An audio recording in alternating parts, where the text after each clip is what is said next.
Last week, the average 30-year mortgage rate dropped below 6% for the first time in many years. Another major factor in driving up housing costs was the mass invasion of our borders. And I have to say one thing about housing, because nobody ever says this.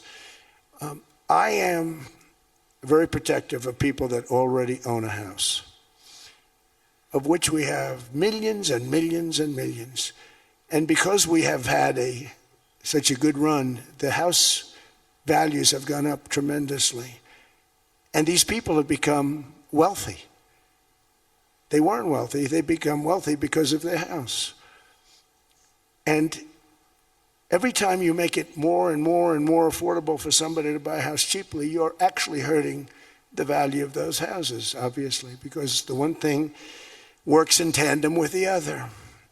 And I don't want to do anything that's going to hurt the value of people that own a house, who for the first time in their lives are walking around the streets of whatever city they're in, very proud that their house is worth $500,000, $600,000, $700,000. Now, if I want to really crush the housing market, I could do that so fast that people could buy houses, but you would destroy a lot of people that already have houses. In some cases, they've mortgaged their house, and the mortgage would be very low, and all of a sudden the mortgage without any changes becomes very high, and they end up losing the house.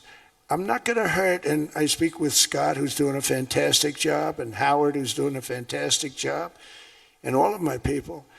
And I always say, look, I can crush the hell out of the market. We can drop interest rates to a level, and that's one thing we do want to do. That's natural. That's good for everybody. The dropping of the interest rates, we should be paying a much lower interest rate than we are. We should be paying the lowest interest rate of any country in the world, because without the United States, you don't have a country.